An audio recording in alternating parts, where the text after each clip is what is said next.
Terima kasih banyak Anda masih terus bersama kami di Televisi Edukasi, televisi yang santun dan mencerdaskan. Kita masih membahas mengenai diseminasi penelitian tindakan kelas atau PTK bersama dua orang narasumber, bersama Pak Denny, seorang pakar pendidikan, dan juga Ibu Dwi, seorang guru SMP. Baik, Pak, ini sebenarnya kesadaran atau pemahaman para guru terkait dengan diseminasi PTK di Indonesia sebenarnya seperti apa? Masih kurangkah? Ya, menurut hasil Balitbang Puskurbuk atau Balitbang Diknas di kita, atau mungkin di level pendidikan tinggi juga sama ya, karena PTK ini bisa saja pelaksana itu kolaboratif antara akademisi, para dosen dengan guru, mapel. Mungkin akademisi dari segi pendekatannya, bagaimana strategi pembelajaran dilakukan, dan guru itu ke substansinya. Di sini kalau boleh dikatakan contoh judul-judul riset yang masuk untuk tahun anggaran ini saja ada 80. Tetapi jumlah guru di kita kan bukan seratusan, mungkin puluhan ribu. Nah, ini kan ironis sekali ketika sebuah PTK ini ada yang bagus 1, 2, 3, lantas tidak disebarluaskan. Artinya tidak jadi motivasi bagi para guru yang lain.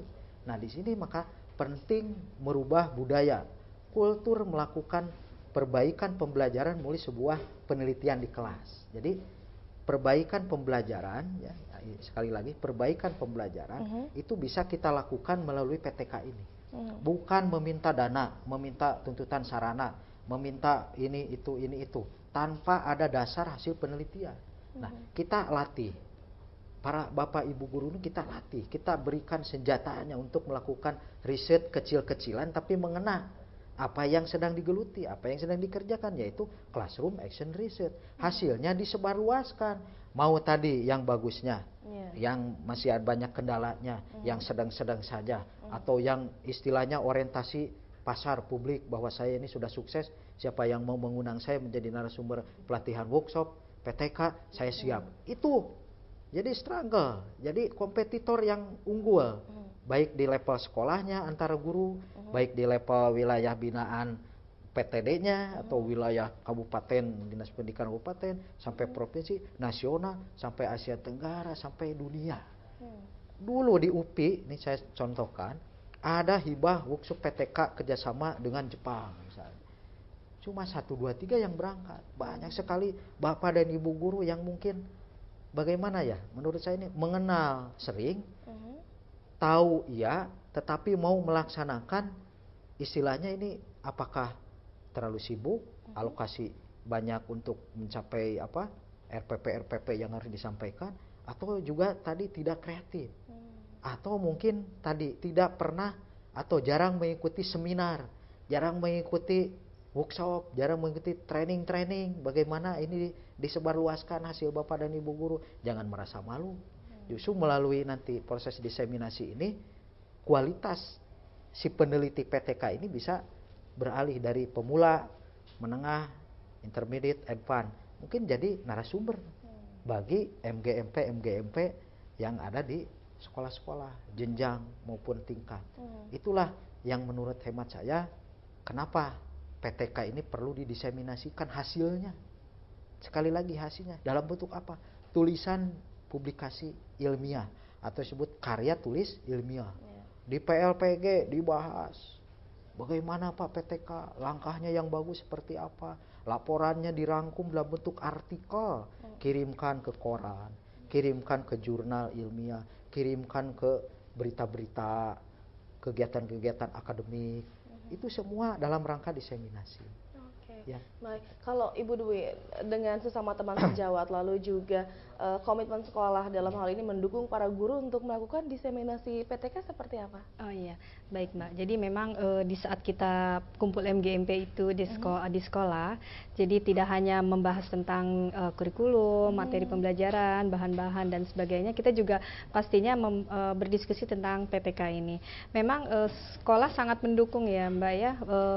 pada guru-guru yang ingin melakukan PTK ini, karena sangat membantu siswa di dalam menyelesaikan permasalahan-permasalahan yang pada khususnya dalam menghadapi materi-materi pelajaran yang mungkin sangat berat bagi dia gitu loh. Sehingga ini tidak hanya bermanfaat untuk siswa, guru, jadi juga sekolah, yang pada akhirnya kita berharap semua siswa-siswa mendapatkan nilai yang terbaik. Seperti itu. Pak Den, ini kan seminar dan workshop sebagai salah satu bentuk diseminasi hasil PTK. Sebenarnya seperti apa bentuk kegiatan seminar dan workshop itu? Ya, memang mungkin untuk level sekolah menengah ya ke bawah sampai pendidikan dasar itu memang cukup tidak menarik gitu ya. Cukup tidak menarik. Karena wah itu untuk para ahli, para pemikir, para tokoh atau universitas. Padahal ini ada slotnya untuk Bapak Ibu guru, yaitu tadi mempresentasikan hasil risetnya dalam bentuk PTK tadi. Nah, kita mungkin akan saya kenalkan apa saja seminar ini. Nah, seminar ini ada dua seminar yang mungkin harus Bapak Ibu guru kenali. Pertama ada seminar umum. Seminar umum ini mungkin seminar yang dilaksanakan oleh lembaga atau institusi akademis. Misalnya oleh sekolah. Seminar bagaimana merumuskan proposal PTK. Seminar bagaimana membuat laporan PTK. Seminar bagaimana membuat artikel jurnal dari laporan PTK. 3 saja itu dilaksanakan oleh sekolah tertentu, itu sama dengan seminar. Dalam rangka diseminasi keterampilan mulai dari perencanaan, pelaksanaan, dan pelaporan hasil sebuah PTK. Nah, yang kedua adalah seminar yang mungkin dilaksanakan oleh organisasi-organisasi profesi. Contoh oleh PGRI. Nah, PGRI sering sekali mengundang Bapak dan Ibu guru untuk ikut terlibat dalam proses diseminasi hasil PTK-nya, bahkan dilombakan. Atau mungkin oleh SEGI, Serikat Guru Indonesia, atau mungkin organisasi-organisasi yang peduli dengan masalah pendidikan, atau mungkin sekarang ada istilah CSR. CSR bidang pendidikan Telkom mengundang Bapak Ibu guru untuk menyampaikan hasil riset PTK-nya di bidang pembelajaran digital. Wah, nyaris kurang sekali minatnya. Ketika berbicara mendengar seminar.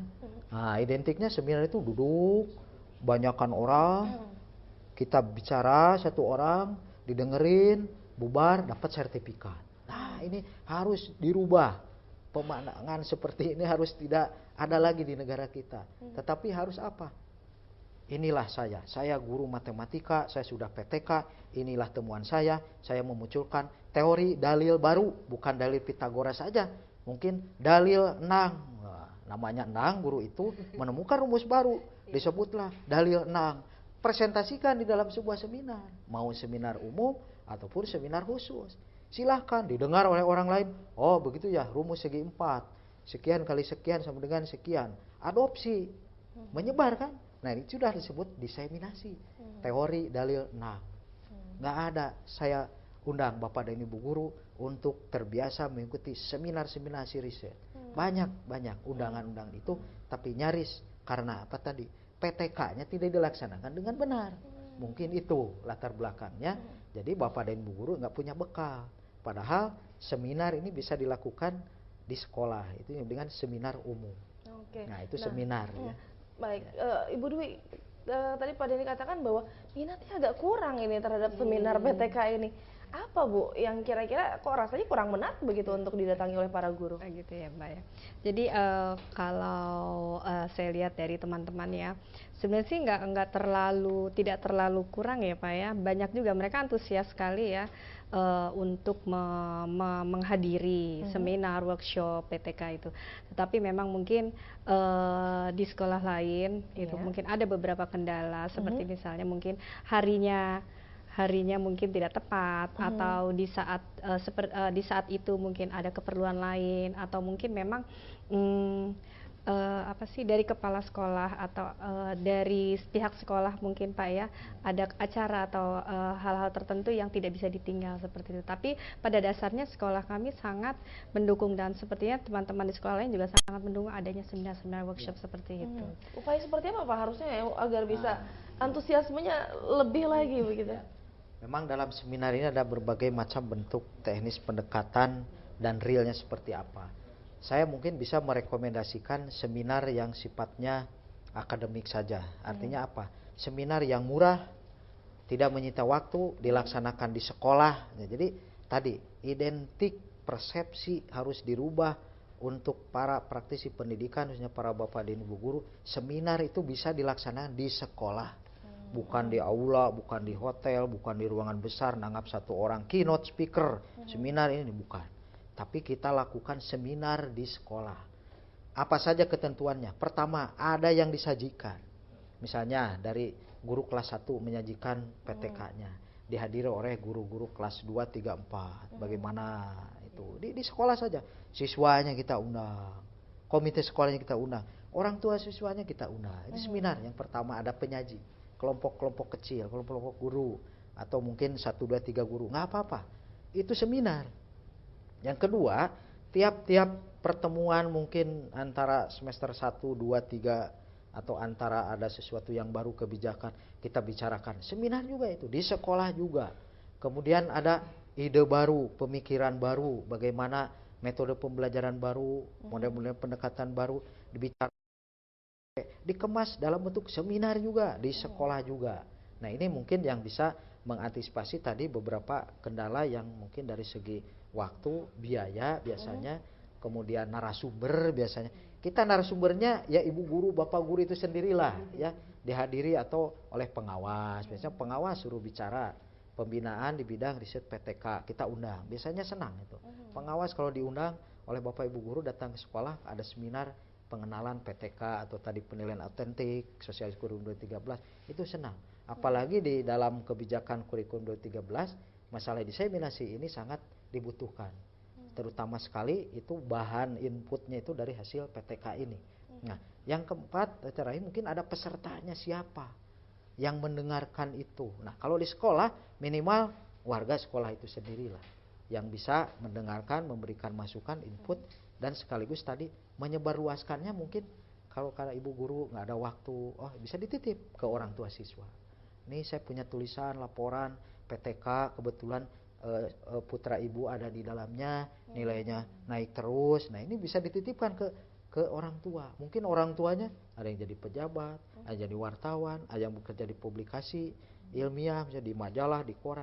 Ini kita bisa dipublikasikan karya guru tadi yang bersumber dari seminar kecil, ya, seminar umum yang dilakukan di sekolah.